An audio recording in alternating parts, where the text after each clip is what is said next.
हंगामे के चलते तीसरी बार टला मेयर चुनाव, फिर से सुप्रीम कोर्ट का दरवाजा खटखटाएगी अब। डीएमसी अधिनियम 1997 के अनुसार उप महापौर का चुनाव निकाय चुनावों के बाद होने वाले सदन में होता है। बहरहाल नगर निकाय चुनाव हुए 2 महीने हो चुके हैं और दिल्ली को अभी मेयर मिलना बाकी है। आज एक बार फिर हंगामे के चलते तीसरी बार मेयर का चुनाव नहीं हो सका। पीठासीन अधिकारी ने कहा कि जिन लोगों को वोट नहीं करना है वह सदन से बाहर जाए। बढ़ते हंगामे के चलते पीठासीन अधिकारी ने सदन को अगली तिथि के लिए स्थगित कर दिया और इस तरह आज भी मेयर का चुनाव नहीं हो पाया। आज आप लोगों ने फिर से एक बार देखा किस तरीके से भारतीय जनता पार्टी ने लोकतंत्र और संविधान का गला घोटते हुए, डीएमसी एक्ट का गला घोटते हुए चुनाव नहीं होने दिया। चुनाव इसलिए नहीं होने दिया कि आम आदमी पार्टी के पास मेयर के चुनाव में 151 वोट हैं और भारतीय जनता पार्टी के पास 105 वोट हैं।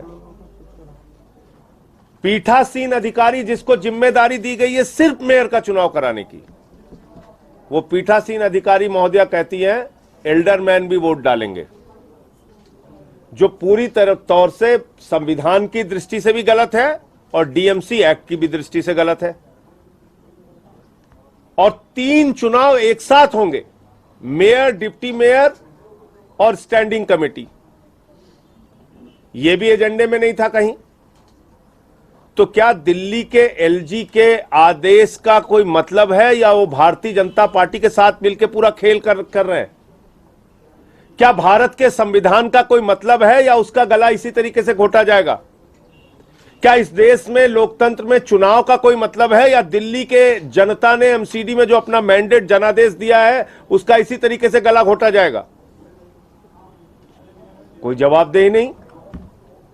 जब एल्डरमैन को वोटिंग राइट नहीं है, आज पहली बार दिल्ली के लोगों ने और देश के लोगों ने देख लिया कि एल्डरमैन को वोटिंग राइट दे रही है। यही पहले दिन से हम लोगों की शंका थी कि एल्डरमैन को वोटिंग कराएंगे, एल्डरमैन को वोटिंग कराएंगे। बार बार हम कहते रहे, हमने बार बार कहा कि वोटर लिस्ट तो दे दो, कोई चुनाव होता है उसकी कम से कम मतदाता सूची होती है। हमारे लीडर को, लीडर ऑफ द हाउस को, जो हमारे मेयर का चुनाव लड़ रही हैं, डिप्टी मेयर का चुनाव लड़ रहे हैं, इनको कम से कम वोटर लिस्ट तो दे दो।